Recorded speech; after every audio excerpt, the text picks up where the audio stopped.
tardes, caminantes. Y nuevamente una breve introducción. Repito un poco sobre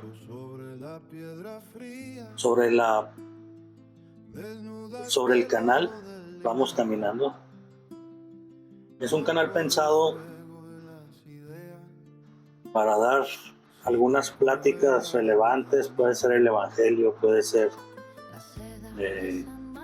análisis de alguna situación que esté sucediendo, algún tema moral.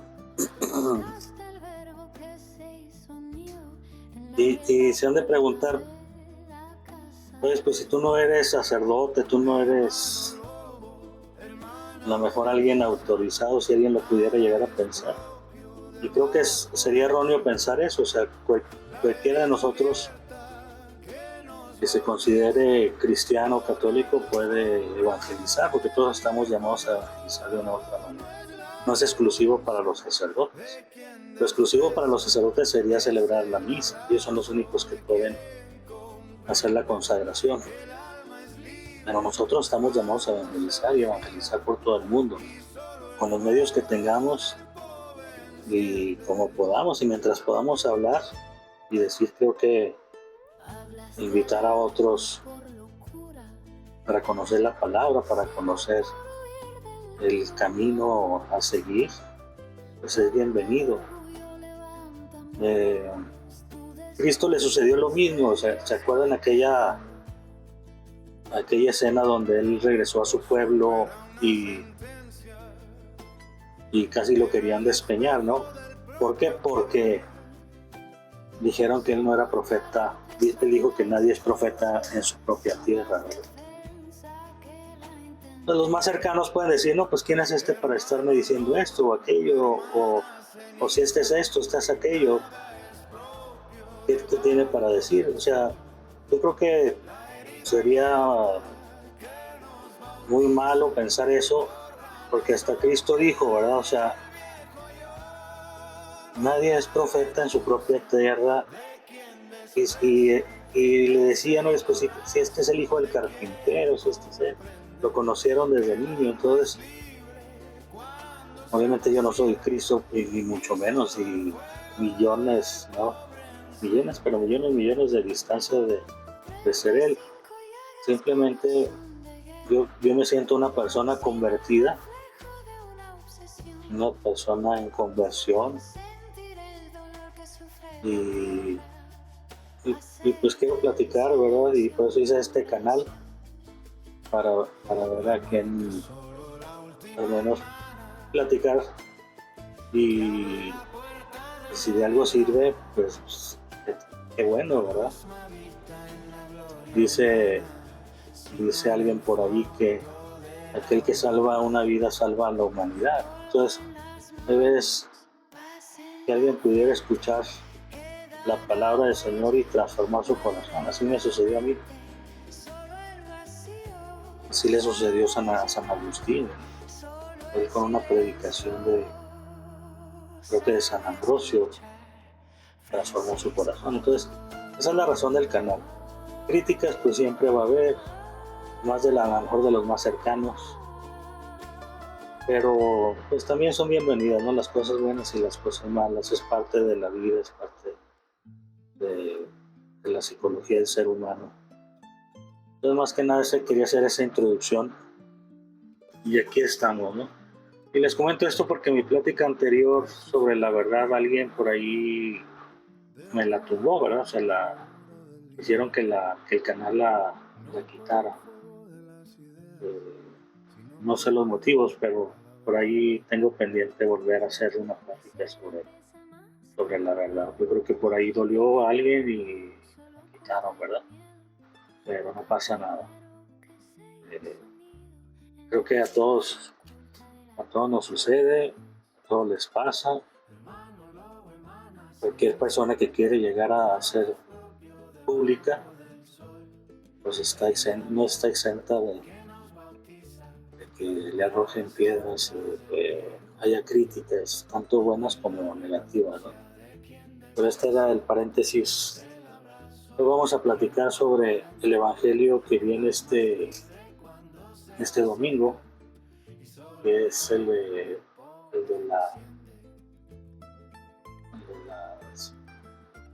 esta parábola del sembrador, ¿no?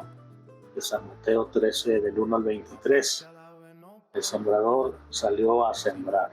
Por ahí voy a hacer una canción sobre este tema. Es muy bonito, es fascinante. Esta parábola tiene muchísimo mensaje. Entonces, el evangelio dice que aquel día salió Jesús de la casa y se sentó junto al mar. Y se le juntó mucha gente, y entrando él en la barca, se sentó, y toda la gente estaba en la playa, y les habló muchas cosas por parábolas, diciendo: he aquí que el sembrador salió a sembrar. Y mientras sembraba, parte de la semilla cayó junto al camino, y vinieron las aves y la comieron. Parte cayó en pedregales, donde no había mucha tierra, y brotó pronto, porque no tenía profundidad de tierra. Pero salió el sol, se quemó, y porque no tenía raíz, se secó. Y parte cayó entre espinos, y los espinos crecieron y la ahogaron. Pero parte cayó en buena tierra y dio fruto, cuál a 100, cuál a 60, y cuál a 30 por uno. El que tiene oídos para oír, oiga. Entonces, acercándose, los discípulos le dijeron: ¿por qué les hablas por parábolas? Él les respondió y les dijo: porque a vosotros os he dado saber los misterios del reino de los cielos, mas a ellos no les es dado. Porque cualquiera que tiene se le dará y tendrá más, pero al que no tiene, aún lo que tiene se le quedará quitado. Por eso les hablo por parábolas, porque viendo no ven, y oyendo no oyen ni entienden. De manera que se cumple en ellos la profecía de Isaías, que dijo: de oído oiréis y no entenderéis, y viendo veréis y no percibiréis, porque el corazón de este pueblo se ha engrandecido, y con los oídos oyen pesadamente, y han cerrado sus ojos, para que no vean con los ojos y oigan con sus oídos, y con el corazón entiendan y se conviertan, y yo los haga. Bienaventurados vuestros ojos porque ven, y vuestros oídos porque oyen. Porque les digo que muchos profetas y justos desearon ver lo que ustedes ven y no lo vieron, y oír lo que oyen y no lo oyeron. Oíd pues ustedes la parábola del sembrador. Cuando alguno oye la palabra del reino y no la entiende, viene el malo, arrebata lo que fue sembrado en su corazón. Este es el que fue sembrado junto al camino, y el que fue sembrando en pedregales, este es el que oye la palabra y al momento la percibe con gozo, pero no tiene raíz en sí, sino que es de corta duración. Pues al venir la aflicción o la persecución, por causa de la palabra, luego tropieza. El que fue sembrado entre espinos, este es el que oye la palabra, pero el afán de este siglo y el engaño de las riquezas ahogan la palabra y se hace infructuosa. Mas el que fue sembrado en buena tierra, este es el que oye y entiende la palabra y da fruto, y produce a 100 o a 60 o a 30 por uno. Palabra de Dios. Les comento, esta es una versión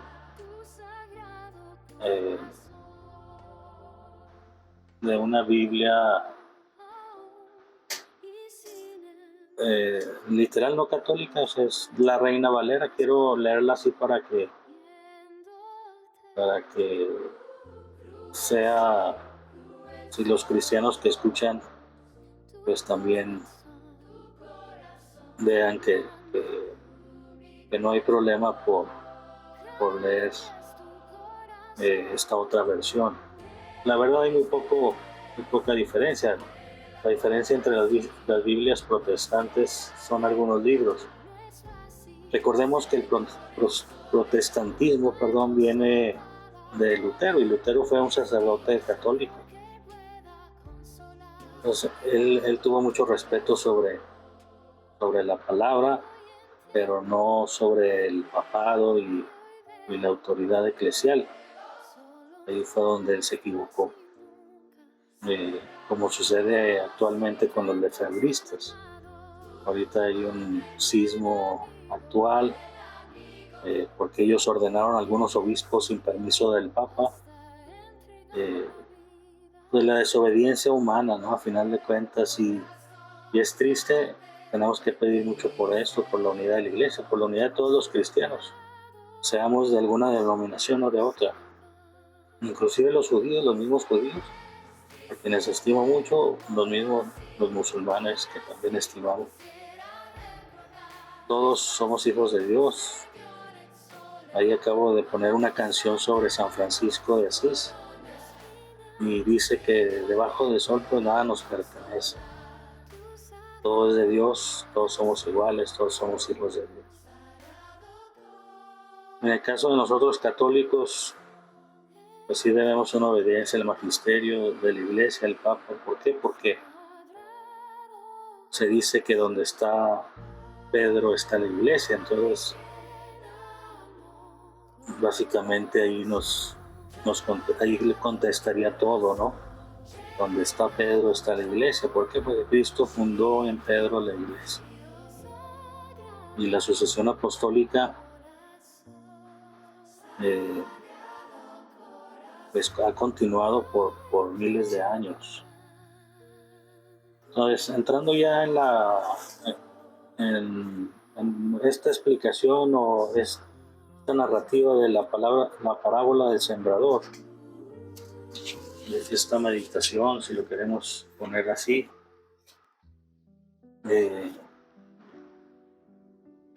Jesús, si se fijan, primeramente hace un cambio en su método de enseñanza. ¿Cómo es esto? Deja el discurso directo y comienza a hablar en parábolas.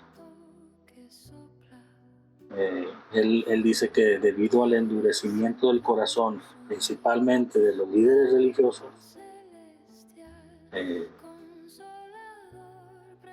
empieza él a hacer estas parábolas que son más que no cosas ocultas, ni por lo menos, pero es digamos una especie de analogía para que los buenos corazones sean los que lo entienden. Y Cristo, siendo Dios mismo, ¿verdad?, quiere que, como lo hemos platicado anteriormente, que los pequeños del mundo sean aquellos los que entiendan la palabra, es a quien ha sido revelada, ¿verdad? Entonces, pues Jesús sale de la casa y se sienta junto al mar, el mar de Galilea, el mar de Tiberíades, que en realidad no es un mar, es un lago, ¿verdad? Pero así se le decía, al norte de Israel, es donde Cristo desarrolló pues, mucho de su ministerio y la zona por donde nació, etc. Por eso le decían el Galileo, el mar de Galilea. Entonces, la multitud era tan grande que debió subir una barca, y aquí la barca pues actúa como un púlpito natural, ¿no? Acústico, hace un poco de acústica. Imagínense, aquellos años no había micrófonos. ¿Cómo la palabra del Señor puede llegar a tanta gente? Entonces él utiliza subir a la barca, hacer un poco de acústica, estar en más alto, que todos lo vean y poderles predicar. Parábola, ¿no? Viene del griego parabolé, es comparar una cosa con otra, una especie de analogía, como lo decía. No son simples cuentos morales, sino, como él lo menciona, son misterios del reino escondidos en escenas de la vida cotidiana. ¿Por qué? Porque es más fácil entenderlo así que dar una explicación, digamos, super teológica. Vemos las narraciones de Pablo, si son más profundas, porque se dirigió al pueblo griego, ya gente más intelectuales, ¿verdad? Más intelectual. Y Cristo acá con las multitudes, pues era más sencillo, más simple.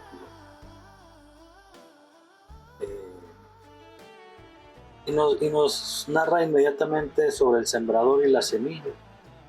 El sembrador pues representa a Jesús, obviamente, y por extensión pues a cualquiera que proclama la palabra de Dios, como les decía al inicio. O sea, nosotros aquí de una u otra manera estamos tratando de evangelizar. ¿Por qué? Porque pues fue el mandato del Señor y lo tenemos que hacer de alguna u otra manera. Básicamente pues lo tiene que hacer primeramente uno con el ejemplo, ¿no? Que es algo no muy sencillo. Y otros lo hacen haciendo algún apostolado, dando servicio, dando caridad, etcétera, etcétera. Yo aquí he querido hacer un canal donde se pueda explicar también sencillamente la palabra y podamos llegar a muchos lugares. Ojalá por ahí, como les digo, denle like, compartan. Todos los youtubers, si se veían por ahí, mencionan lo mismo. ¿Por qué? Pues muchos a lo mejor para hacer monetizar, ¿no? Como se dice, yo no, yo quiero más que nada que lleguemos a más y que sean muchos más los que escuchen. Entonces, pues el sembrador representa aquí a Jesús, que lanza la semilla en todas partes, no excluye ningún terreno, como lo menciona ahí en la parábola. La semilla pues es la palabra del reino, que contiene en sí misma toda la fuerza de la vida y el potencial de dar fruto. Por eso lo compara con una semilla. ¿Por qué? Porque una semilla del sembrador la pone en el surco, la cuida, la alimenta de agua, nutrientes, le da el sol, etcétera, crece, y eso es lo que se espera. Entonces, la palabra de Dios es aquí la semilla. Tiene este potencial de dar fruto. Menciona 4 terrenos, y estos 4 terrenos yo lo puse como que es la condición del corazón humano. Junto al camino está el corazón endurecido, el suelo pisoteado y compacto, donde la semilla no puede penetrar. Es un corazón duro, donde viene el mal o el maligno y la arrebata. Representa la indiferencia, la falta de entendimiento espiritual, corazón duro, corazón que, digámoslo así, ha sido un corazón, en lo general diría yo, un corazón lastimado. Puede ser desde la niñez, por alguna otra situación. El ser humano hace duro su corazón. ¿Por qué? Porque alguien lo dañó, se dejó o se permitió dañar. Sin embargo, Cristo lanza la semilla como buen sembrador. Él no dice, no, al corazón duro no le voy a lanzar la semilla, no, al contrario, ¿verdad? Sí nos previene de que si seguimos endureciendo el corazón, pues va a venir el mal, fácilmente se la lleva, la semilla no va a entrar. Y se digan qué bonito hablar en la parábola, porque la parábola es más explicativa en sí misma. ¿Sí? La volé, ¿no? Comparar una cosa con otra. Después está el terreno pedregoso. Yo lo coloco como el corazón superficial. Hay un poquito de tierra, pero por abajo sigue habiendo roca firme. La semilla brota rápido, pues, no sé, por la emoción, pero no echa raíz. Y ante cualquier dificultad o persecución, como dice aquí Cristo en su parábola, pues se seca. Representa la fe emocional, la fe que no es constante, la fe de emoción. Escuché una bonita plática, escuché una canción que me llamó la atención y y, y crezco, pero no echo raíz. No soy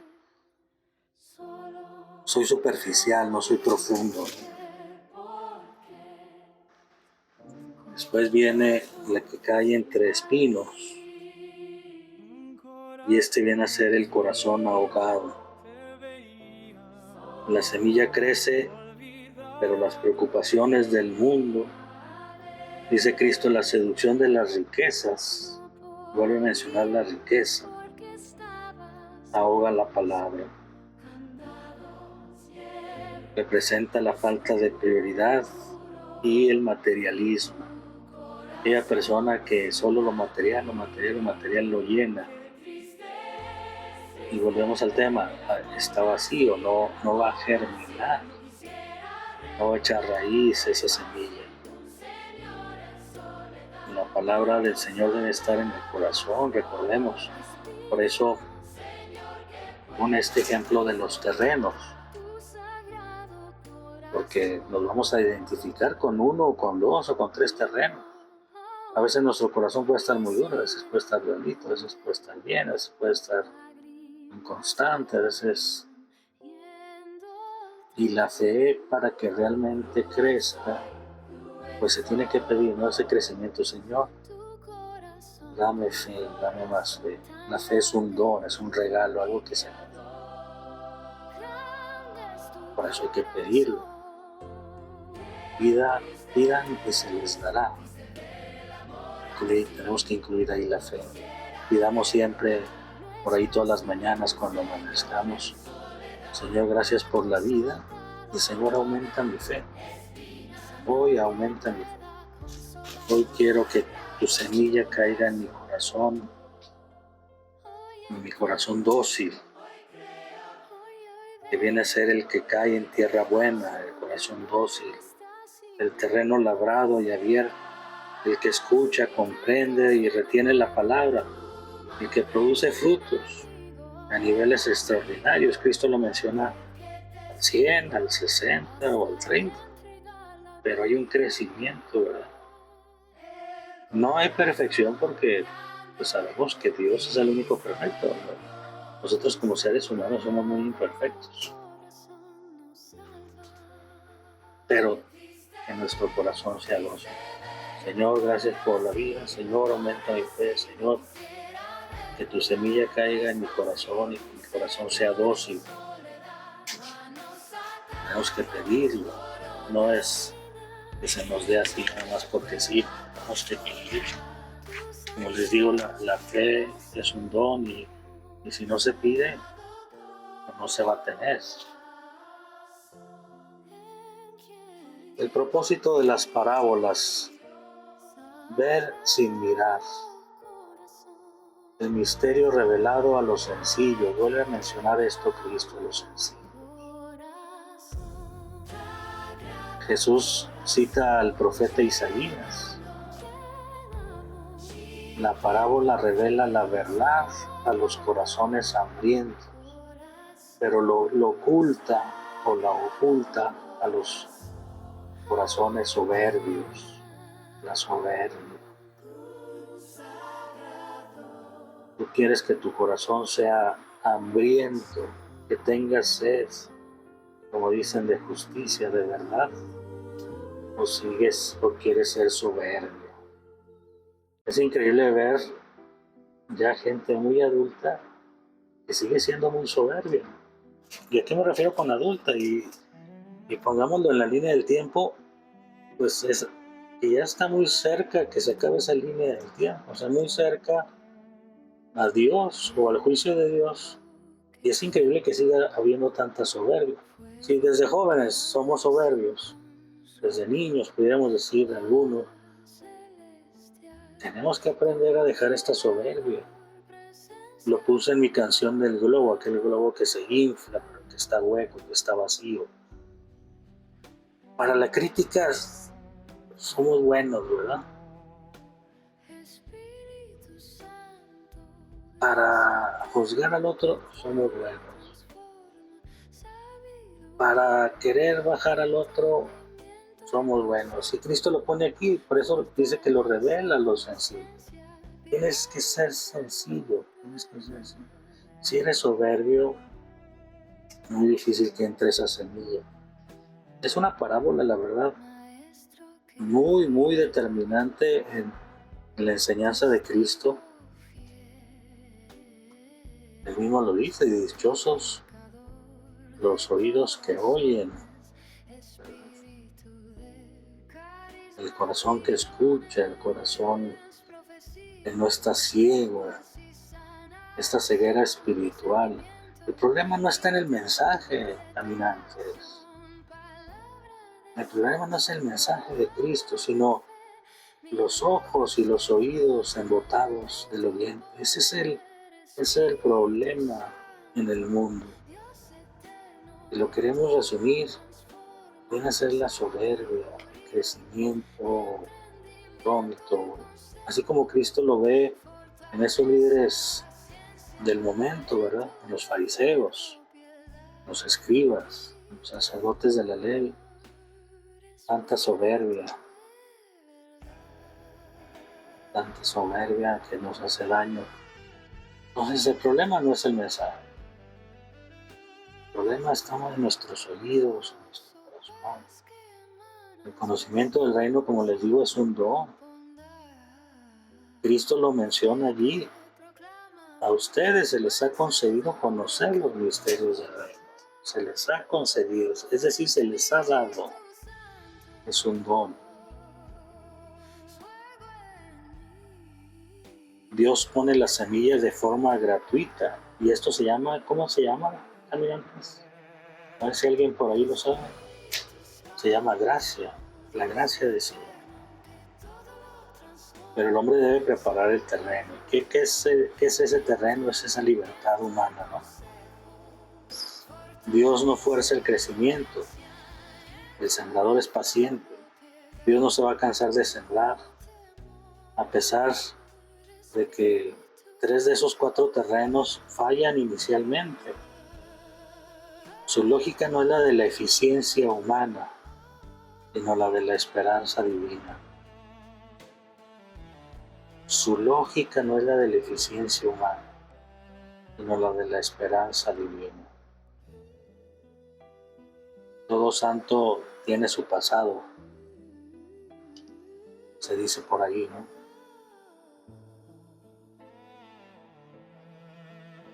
Nunca es tarde. Por ahí también ya lo había mencionado en otra plática, nunca es tarde. La lógica de Dios es sembrar, sembrar, sembrar, sembrar sin cansancio. Es paciente. Él sabe que hay 4 terrenos donde va a caer la semilla y 3 son deficientes. Solamente uno no. Entonces Él está esperanzado de que caiga esa semilla en nuestro corazón y que en ese momento nuestro corazón esté dócil, sedoso. Imaginemos en la agricultura cotidiana la desproporción de la lógica de Cristo a la lógica, vamos a decir, de un agricultor, donde él supiera que va a lanzar semillas y que muchísimas no van a dar fruto, pues se va a desesperar o va a cambiar de negocio, ¿verdad? Cristo no, el Señor no. Una cosecha del 10 por 1 ya era excelente. Para Cristo un fruto del 100 por 1 es un milagro de la gracia, donde opera sobre la debilidad humana. Nuestros corazones rara vez son un solo tipo de terreno. Somos una mezcla de los 4. ¿Qué áreas de tu vida se han vuelto un camino pisoteado por la rutina, la amargura, que impiden que Dios hable? ¿Mi fe depende solo de los momentos de emoción y de aplausos o tiene raíces para aguantar las pruebas? ¿Cuáles son los espinos, las ansiedades, las dudas, las ambiciones, las redes sociales? Roban oxígeno a tu vida espiritual, a tu semilla. ¿Cómo puedes trabajar hoy tu tierra, para que la palabra produzca el 100 por 1. Preguntas cambiantes, preguntas muy interesantes.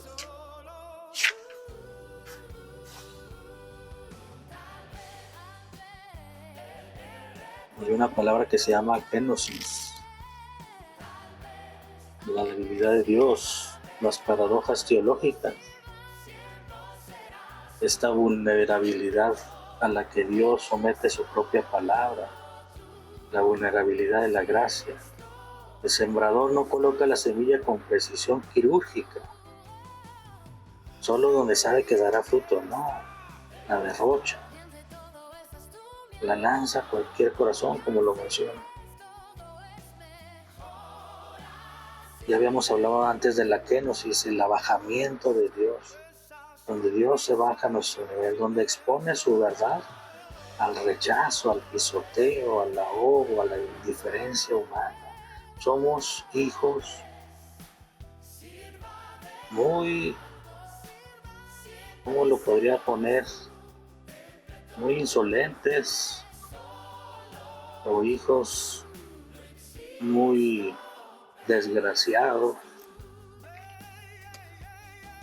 Pero nos falta gracia, de ahí viene el desgraciado. No hay gracia con Dios, ¿verdad? Y sin embargo Dios lanza esta verdad, su verdad, donde sabe que va a ser rechazada, pisoteada, ahogada. Este Dios de nosotros no se nos impone, como aquellos dioses griegos, superpoderosos, o egipcios, o de cualquier otra religión. No se impone. Dios muestra una especie de debilidad, de abajamiento. El reino de Dios, o el reino del cielo, no entra a esta historia con un poder político militar. Ya lo habíamos mencionado, como los judíos creían. Si se fijan, en el tiempo de Cristo existía el gran imperio romano. Y Cristo no llega a Roma. Cristo viene acá a la Galilea, un pueblito pequeño, a gente muy sencilla, muy humilde, gente rescatada, gente que Dios rescató de Egipto precisamente y la sacó a la verdadera libertad, a la libertad de Dios, donde Dios se da a conocer. Somos hijos ingratos. Dios entra como una semilla pequeña, silenciosa, frágil, dependiente de la respuesta de la criatura. El poder de Dios se manifiesta en la debilidad de un mensaje que respeta absolutamente el libre albedrío. Los 4 terrenos, los terrenos no solo son tipos de personas, sino son condiciones del alma en relación con la salvación, con esta historia de la salvación. Dios hace un análisis en esta parábola, no de cómo es la persona, sino de cómo está interiormente, cómo está su corazón, cómo está su alma. El camino, Odos, el misterio de la iniquidad y el embrotamiento. La semilla junto al camino que no penetra porque el suelo está compactado, porque está pisoteado el camino. La tierra ya se hizo dura, ya es impenetrable. Volvemos al tema, esos corazones secularizados, endurecidos por el pecado habitual, esa alma que está en pecado. Es un terreno totalmente frío.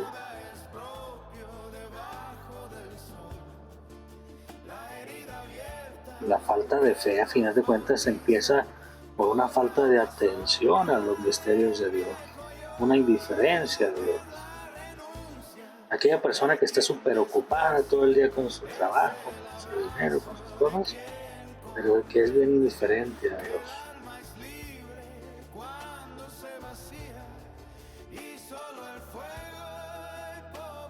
No hay una apertura intelectual, mucho menos una apertura espiritual. una falta de entendimiento. Se genera un vacío porque opera ahí activamente el maligno. Arrebata lo sembrado. San Agustín decía que el cielo se arrebata. Aquí el maligno arrebata lo que Dios siembra en el corazón del hombre. Si se fijan, los niños son muy inocentes, empiezan a crecer y ching, ya los agarró el mal. Empiezan a desviarse, empiezan a ser insolentes, empiezan a ser desobedientes. Empieza a trabajar esa libertad, que no es libertad, porque habíamos dicho que la verdadera libertad es aquella que se dirige al bien, donde la voluntad se dirige al bien. El maligno empieza a desviarla. Allí opera activamente.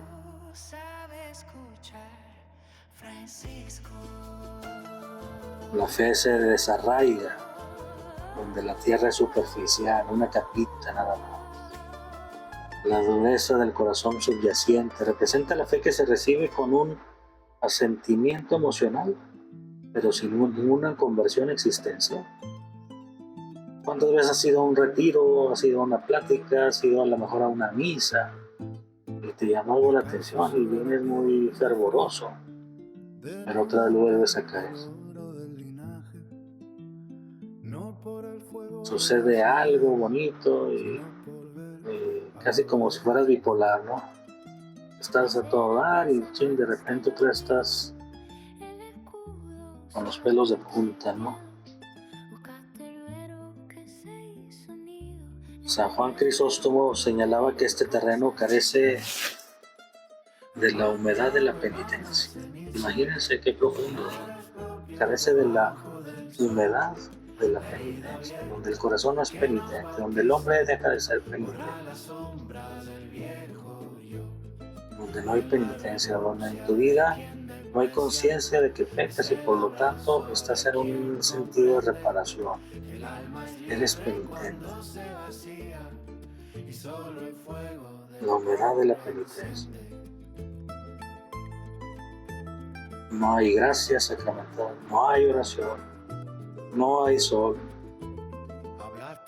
El sol la quema.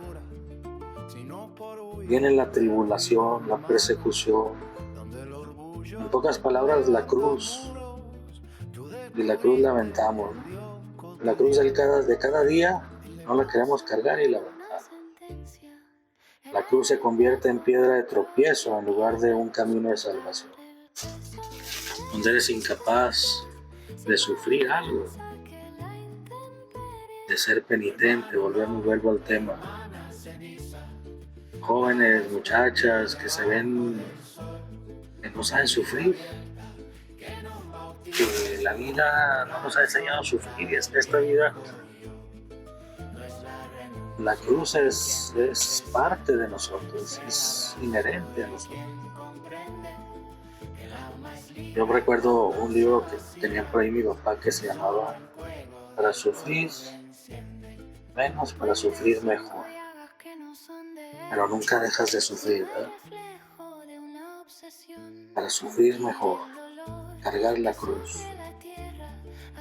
Los espinos, la idolatría, la distracción, donde los espinos no impiden que la semilla germine, que eche raíces.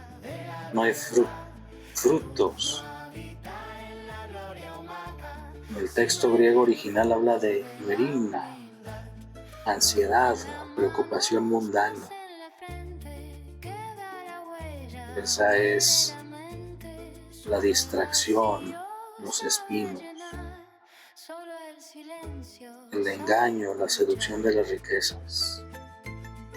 Este terreno nos ilustra la concupiscencia, la idolatría sutil. No es una apostasía abierta, sino una asfixia espiritual, donde los bienes creados, como el dinero, el estatus, el confort, ocupan el lugar del Creador. La tierra buena, el misterio de la cooperación. En griego, la sinergia, donde el corazón que escucha, comprende, sineisis, y da fruto.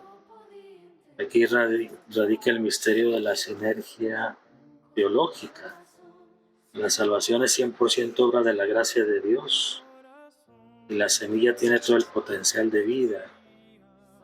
100% la salvación es obra de Dios, 100% responsabilidad del hombre que dispone el terreno.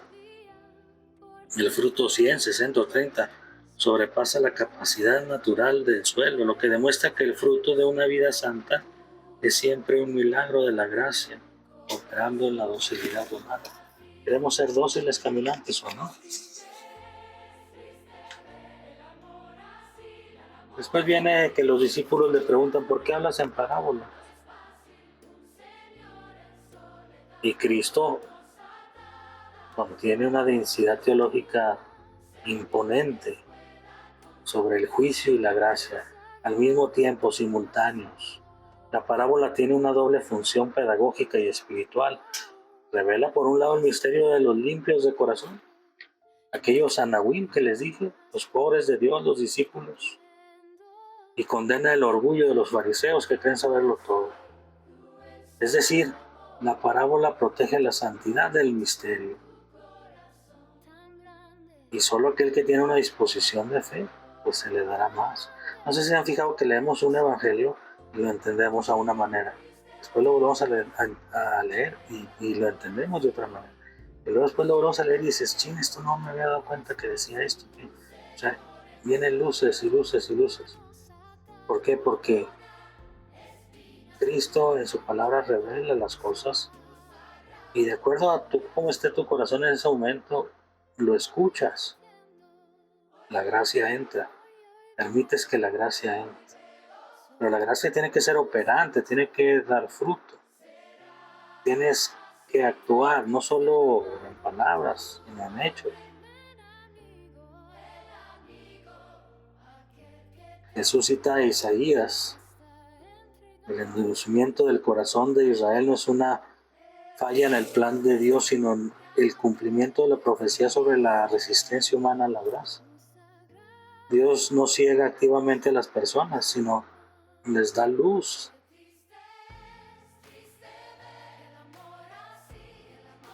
La gracia funciona de esta manera. Cuando la gracia choca con un corazón soberbio, produce ceguera, un encandilamiento.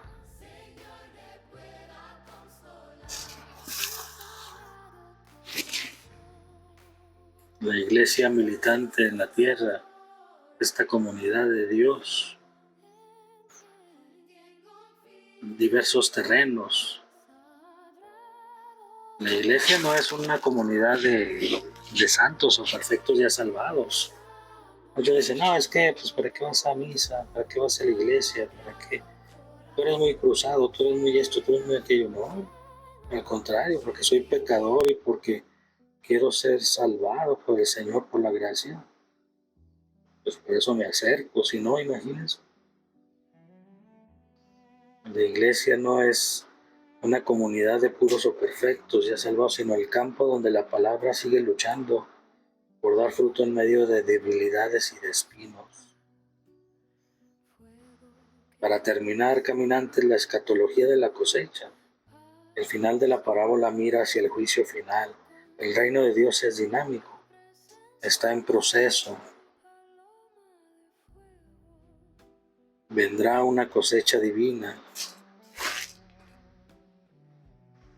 Tenemos que ser fieles a Dios, aunque tengamos aparentes fracasos o pérdidas en el camino, caminantes, pero estamos llamados a ser fieles a Dios en lo que nos invita.